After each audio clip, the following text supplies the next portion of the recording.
So please excuse my not being able to present at your event. I'm in Australia right now. I'm working in the office of Google, and I've been spending many years on implementation of IPv6.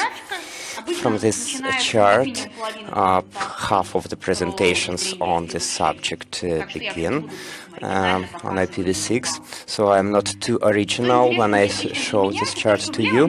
What's especially interesting here to me especially is that in the lower left corner there is this point where this whole story with IPv6 started. It was the moment when I came to Google, and in the upper right corner you see the place where we are now, or some of us at least. So at this chart you can see that over 10 years, more or less, we got to 30%. So people pay their mortgage faster than we are introducing IPv6. And I always recall this quote by Benedict Yerofeyev that everything should take place slowly and incorrectly, so that man doesn't get a chance to start feeling proud, so that man is sad and perplexed.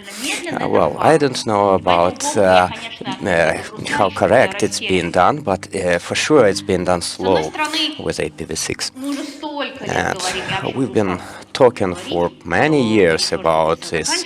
I'm sick and tired about saying that IPv4 are depleted, we have to introduce IPv6, but the reconciliation with this fact takes some time, and I recall this mechanism described by Elizabeth Kubler-Ross, the psyche protection mechanism, which describes the behavior of people in heavy psychological conditions. So these are the 5 stages of acceptance of death, but also they describe the acceptance of any traumatic experience and changes.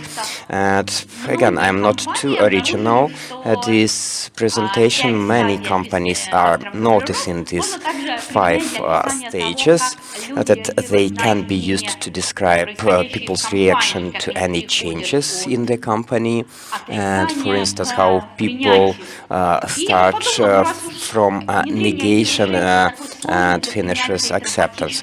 So if the introduction of IPv6 is so traumatic as an experience, let us take a look at these 5 stages that a network engineer goes through. First stage is negation. As we know from Wikipedia, at this stage, a person prefers to negate a problem and prefers to cling to a false preferable reality where the problem does not exist at all. At this stage, we can hear such opinions. We don't need your IPv6. There is no reason to deploy IPv6. It's not going to be deployed, and I do not believe in that IPv6. Well, I've saw it. I don't know whether we should believe in it if we can see and touch it. So when I looked at the statistics of introduction of IPv6 in Ukraine, I had the impression that we have this first stage of denial. Here in Ukraine, it's 0.25%. It's a pity. And looking at this 0.25%, we can really think that IPv6 does not exist. Or if we look a bit broader geographically, and if we include other countries as well, we can get a slightly different picture. Let us look at the United States of America. From this chart, where the blue line, by the way, marks the percentage of users with IPv6, and the red line is the percentage of users who prefer to use IPv6 for access to resources. We can see that in the US, over half of the users have IPv6, and over half of the users actively use it. So even if they have dual stack, a user will choose IPv6. You can, of course, answer that the situation is different in Ukraine and in the US. We cannot compare these two environments. And I looked at your nearest geographical neighbor, which is Poland. I expected to see the number similar to the Ukrainian one, and actually, nope. It is over 12%, and we can see some stable growth here. So this is not bad indeed. And a different part of the world here, India. This is a wonderful peak on the chart, which is Reliance, as far as I know. Since Reliance deployed IPv6 to 90% of its users, as far as I know. So not everywhere the situation is as murky as here. Not everywhere people think that IPv6 does not exist. This stage of denial has passed in many places. It's not science fiction. I have not even started of speaking those sci-fi things. So some people believe that the deployment of IPv6 does not exist. Some people even start switching off IPv4. So Spring, T-Mobile, other cell phone operators, they are already introducing IPv6 only networks. Microsoft was piloting the creation of a corporate web. I believe Cisco did the same. There was a wonderful presentation from Cisco's IT department on how they made IPv6 only campus. And not only cell phone operators, for which it's a bit easier, but even big corporate networks start moving in this direction. Also, as many of you may know, Apple has been insisting for 3 years already for every new application that's been published on App Store to work on in IPv6 only networks. Looking at this data, it's very difficult to continue clinging to this denial stage, and the average engineer can proceed to the second stage, which is anger. In the Wikipedia, we read that at this stage the individual recognizes the situation and becomes irritative and looks who is guilty in the situation.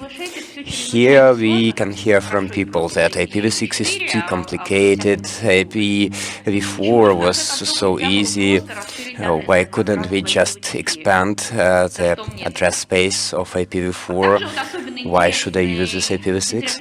And a very interesting comment here is that all of those vendors are inventing these stupid protocols, and we have to introduce them later, and I have such and such problems with IPv6. So, speaking of those vendors who develop different stupidities, I would like to discuss this in more detail. Where do all of these protocols come from? This is a well-known picture by Gustave Doré, who brought the 10 commandments from the Sinai mountain, and they are set in stone, let me remind you. So, what we see in this picture, I believe, it has no relation to the emergence of standards in our life. No one brings them down from some holy mountain. It's not any kind of holy revelation. They are not set in stone. The standards are created by working groups, which consist of ordinary humans. They just want the network, they have to work better. And sometimes colleagues ask me, why are you visiting all those conferences, taking part in those ITFs?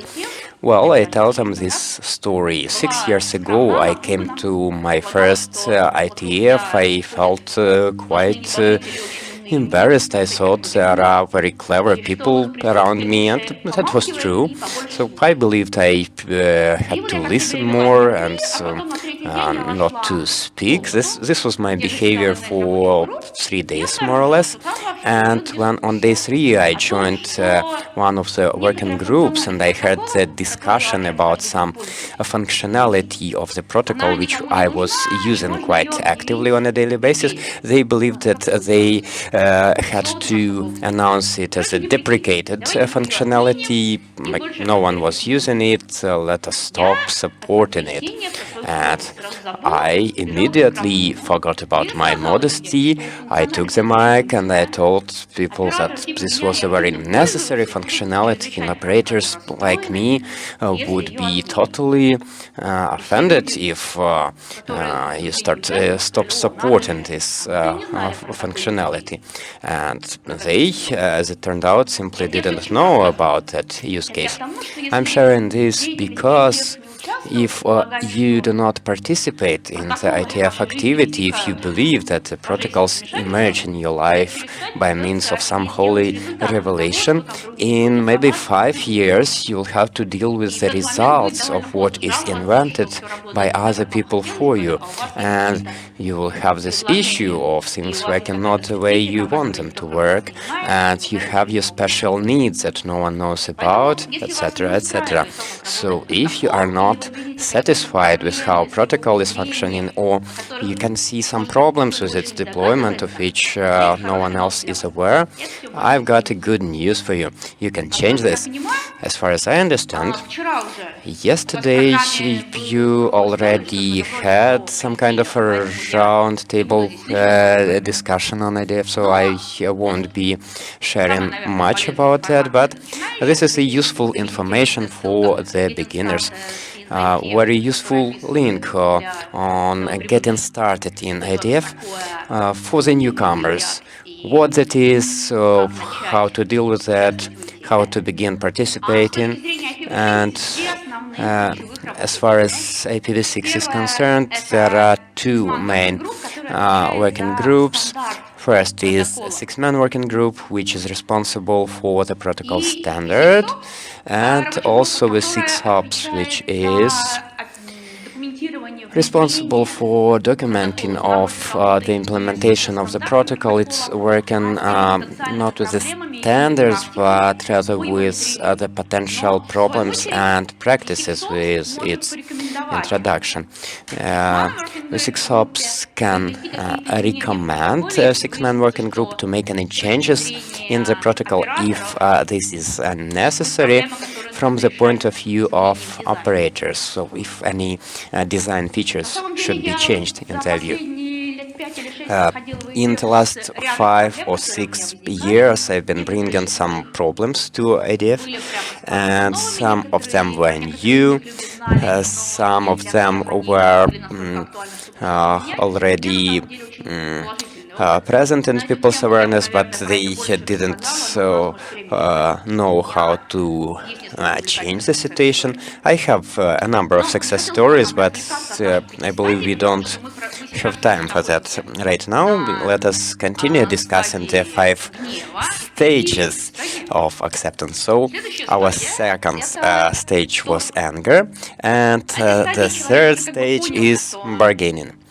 At this stage, a person understands that something bad is gonna happen, like the introduction of IPv6, but the person is trying to postpone this inevitable reality. The person tries to bargain with the reality to make this introduction further in time. So we can hear from the engineer, maybe I shall deploy carrier grade net, or shall I buy more IPv4 addresses, or okay, I will deploy IPv6, but somewhere in the land far away next year. So let us maybe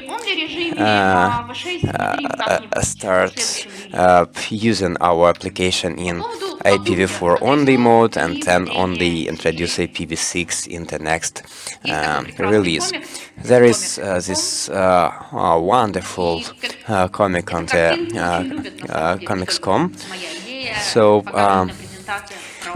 this is something that people really like to include in the presentation. This is about buying IPv4 addresses or carrier grade NAT.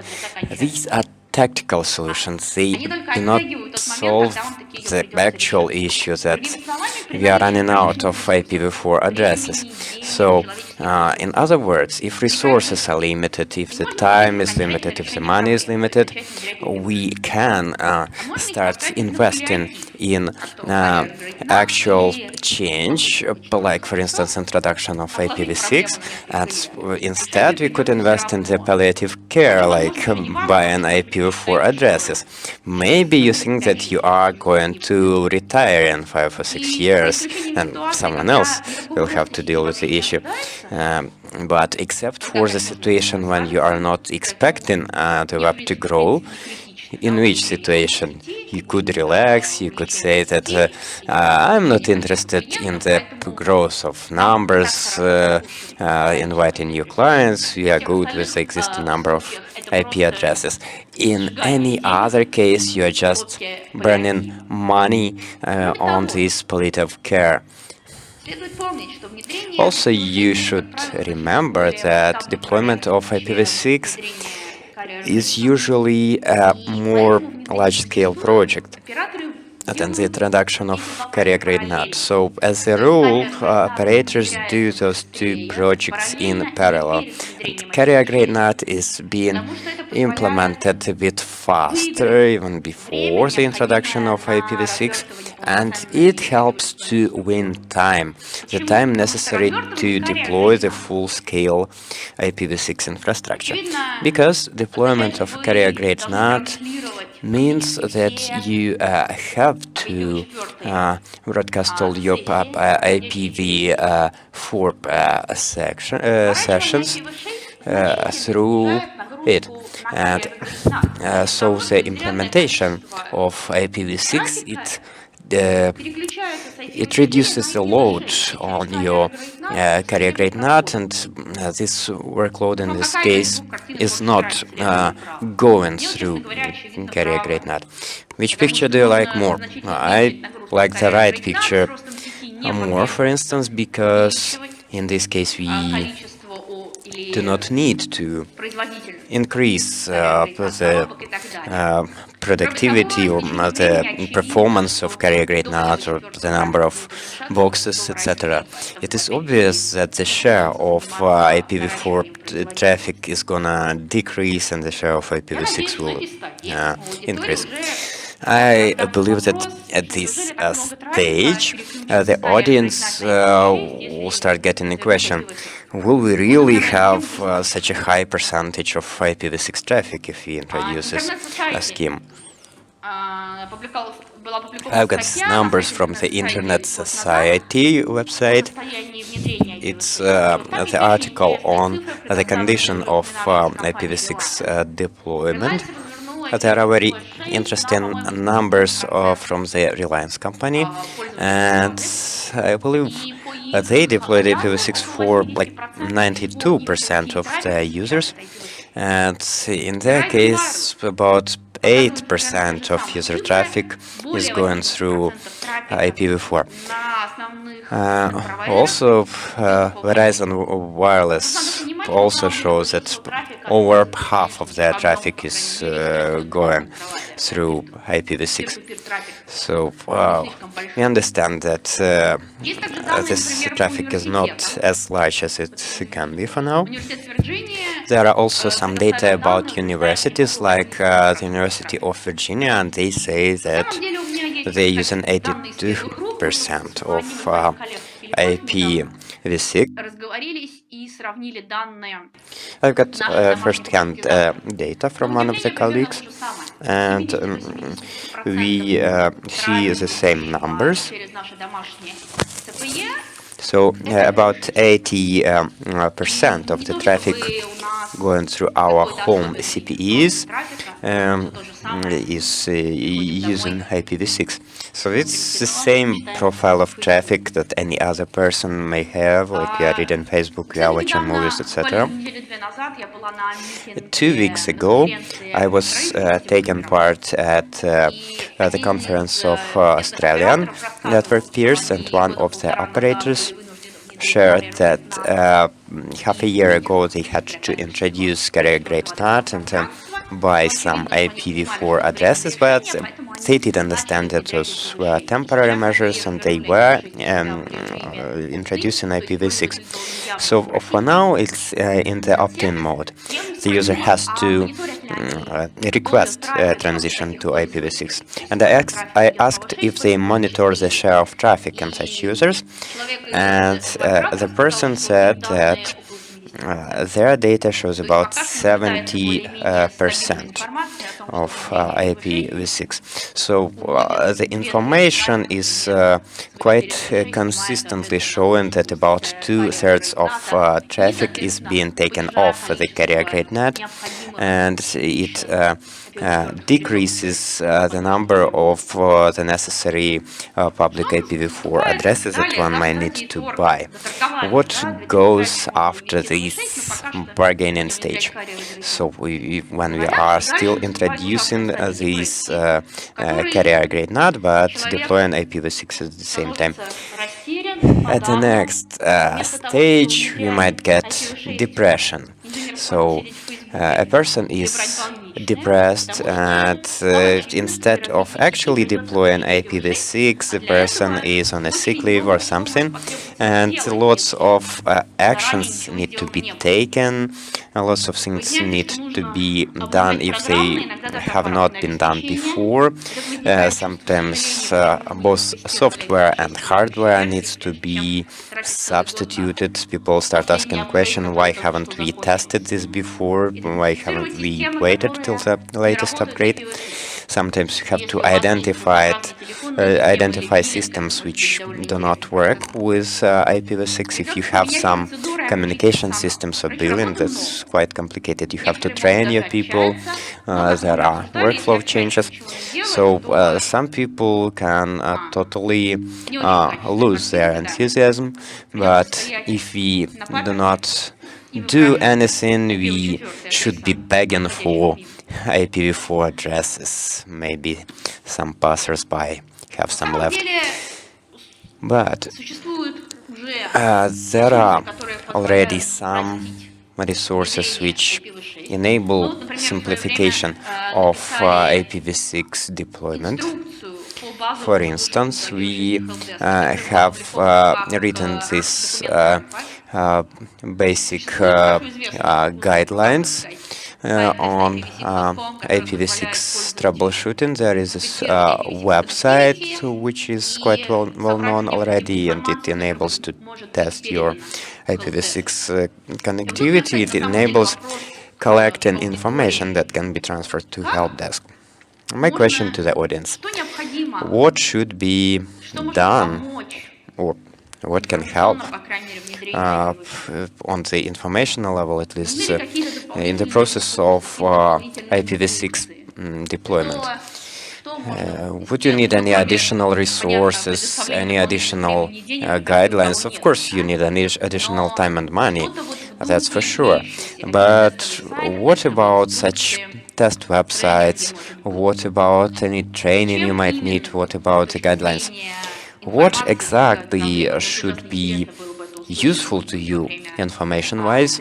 And it would be something I would like to hear about during the Q&A session, because potentially this can lead one to the fifth stage, which is the pleasant stage, where we recognize the possibility of a radiant future and our need to get ready for that future, like the deployment of IPv6. So I'm speaking of my personal experience here. So the corporate networks which I've been deploying show numbers as high as 95% of people use an IPv6, and I'm actively working to eradicate the remaining 5% of IPv4. So I truly hope that we have some time left for Q&A. Thank you.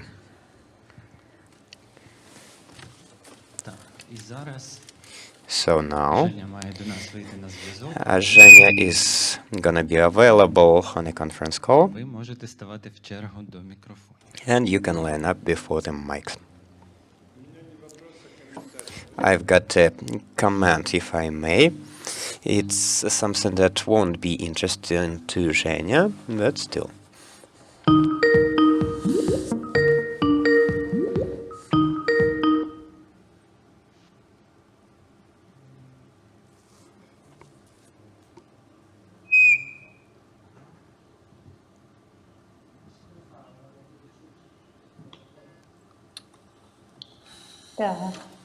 Меня слышно? Can you hear me, guys? Yes, we can hear and see you quite well, Zhenya. Wonderful. Я вот вас не вижу, но слышу. I cannot see you, but at least I hear you.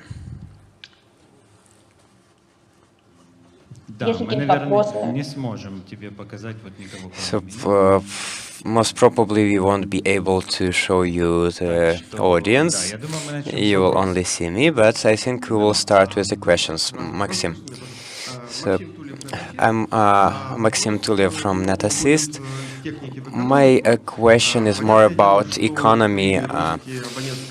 If the number of users grows, we will have to do something with the number of IP addresses. But if we only implement IPv6 and if you do not introduce carrier-grade NAT, some websites will be not available to some users, and this way we are not getting a fully functional product. And also, if we introduce IPv6 on an average Ukrainian provider, the economic effect will be about $50,000 to $100,000 per one time, and we could use part of that part of that money to introduce carrier-grade NAT. And of course, the deployment of IPv6 it takes some money. How can we persuade people to do that now rather than in 5 years when it becomes cheaper economically? From my point of view, I actually envy the people who think that they will only introduce IPv6 in 5 years when it will actually be necessary.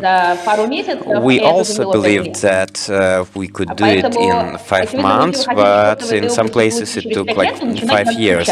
So if you want to have something in 5 years, you need to start right now. So I believe there was this change in Belarus recently. It will be obligatory from now on for every operator to have IPv6 as well. And it's a pity that they will have to do it so fast, these poor operators.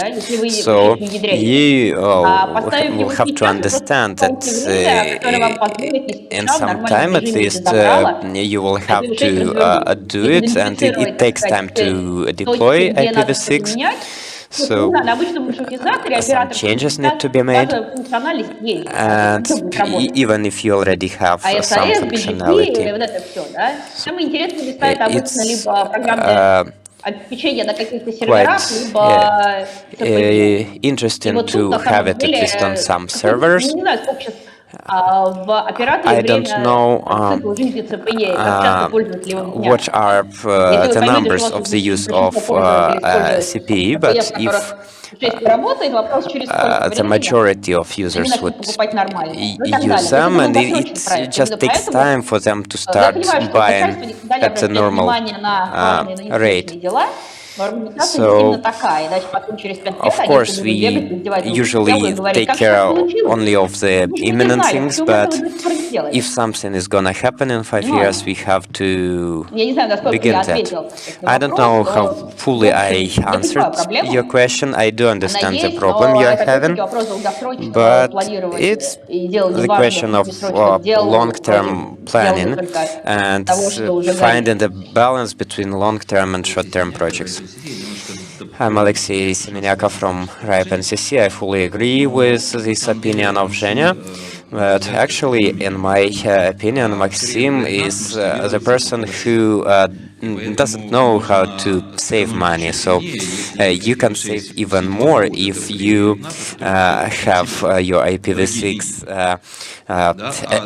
in addition to the carrier grade NAT, you can sell the extra IP addresses. You will have quite a wide broadband with IPv6, and they won't go through the carrier grade NAT through these expensive resources. And this is something that is being done by cell phone operators worldwide. So 90% of IPv6 traffic in the US, this is something that proves it, and is a Russian case as well. So you are saving the money by introducing IPv6. So we need to, of course, make the calculations for every case, but for now, for all the cell phone operators which already started doing that, they found that IPv6 was more profitable. Yeah, we calculated the case for a smaller operator which has /18 of IPv4, and which could sell some of the extra IPv4 addresses.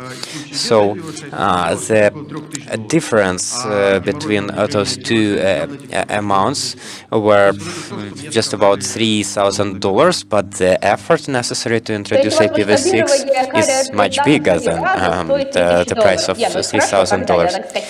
So again, I envy you if it's just $3,000. So 12-20 gigabits, not a big difference. But I don't know the specific details of that case. It depends on the number of addresses. Yeah, we have prepared for this question as well. We have a separate presentation on a different subject, actually. This is the presentation by Evgeny, who took in a big project of transition to IPv6 in Ireland. Zhenya, a few words about it. Hello, Zhenya. I would like to add a little bit on the introduction of a carrier grade NAT right now and this ability to save some time.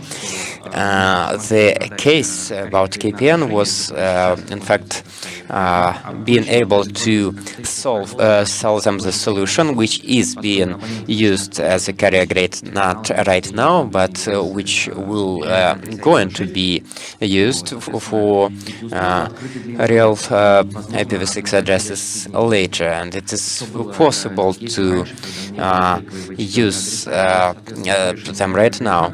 So previously they had fake IPv4 addresses, and so in the future this solution will safeguard those users from direct connections from the internet. And this way we are able to save some resources. In the future, the operator will be able to use this equipment as a firewall. It is necessary because if we continue growing the bandwidth on IPv4, you will have to expand your platform. Otherwise, you won't have to. So yeah, there is this additional spending of $3,000, but that's just a box, and what's inside costs much more. Other questions to Zhenya? Я хотел прокомментировать I это wanted стремление to comment, maybe it's not a question to Zhenya, but it's a comment on what was being said on IETF for the newcomers. For those who do not know what IETF is, I strongly recommend the document which is called the DAO of IETF, which is easily Googleable, and it is available on the IETF website in English. So please remember that in English the word Tao begins with T. I started even translating this document into Ukrainian, but later I understood that this makes no sense if you cannot read it in the original. Maybe you don't need this document in the first place.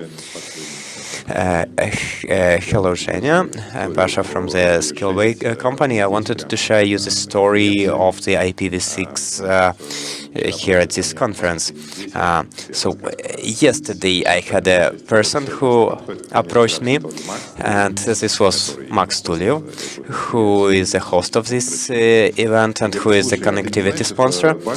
And he asked me whether this was a bug or the feature in the charter of RIPE and NCC. It was written that the first network should have been dual stack and another IPv6 only. So they made all this, but as for IPv6 only, it was clearly stated, but as for IPv4, not really. And it looks like there are people who use this IPv6 only network here. Yeah, so they are raising their hands right now. That's wonderful. By the way, we had this situation when our DHCP was broken. We only noticed that in 24 hours, maybe. So we are noticing that about 80% of the time it's totally okay to use IPv6 only LiveJournal doesn't work, but Telegram doesn't work, people say. Hello, I'm Vladimir Shapo from Ideas Maritime Academy. In the last 5 to 7 years, we see the active deployment of Industry 4.0, Internet of Things, commercial networks. We can see a big number of different commercial devices, programmable controllers, things that use Internet for remote connections and for the work inside. Is there any difference, or are there any predictions for these commercial implementations? Good question. So I were not actively exposed to the Internet of Things, but I have this wonderful impression that there is a group of vendors who are quite seriously relying on IPv6 solutions. It's quite often impossible to address all those devices on IPv4, and there is also a big army of devices which haven't heard about IPv6. So it seems to me that this depends on the demand on the users. If they want to implement some new system, like the Internet of Things, this should be the main requirement for the vendor to make this available. And if they cannot provide IPv6 support, then they'd have to correct it. So I assume that in this world of industry, this is totally possible, that these special devices unfortunately will never learn about IPv6 unless there is such demand from the client. Yeah, maybe some big companies can have these kinds of problems. I heard about one oil production company which started to have problems because of the lack of new IPv4 addresses. So if you have any opportunity to influence on the vendors, you have to use this opportunity. It takes several years for the vendor to make a new solution. Well, that's not a too optimistic view, but sooner or later this will be corrected. The problem is that in the industry one has to do it very fast. So this evening we have IPv4, and tomorrow morning we will need IPv6. Otherwise, we are losing huge money. We will have to stop the ports, we will have to stop the ships, we will have to stop conveyor belts, etc. Yeah, that's a hugely interesting discussion topic. But I usually deal with traditional network, and in this case, the transition to dual stack is totally unnoticeable as far as I'm noticing. So if people are using just like 10 to 15 applications, but if you are introducing some major change, maybe there is some testing stage as well. So in essence, it's about your new device getting the IPv6 address and start to use it. I haven't seen in reality, but if someone had this experience, it would be interesting to listen about that. Thank you. I'm Alexander Hodnev from Belarus. So here, I again got a comment rather than a question. We have 3 months left, but for sure I can say that the 3 Belarusian operators will not be able to do it on time to substitute 6 or 7 millions of CPs. But there is an operator which tries to do that. We are the major hosting provider in Belarus. We had dual stack for 2 years already. We are using IPv6 everywhere, and it is possible to have a gradual transition to IPv6. So it is working already, and welcome to Belarus.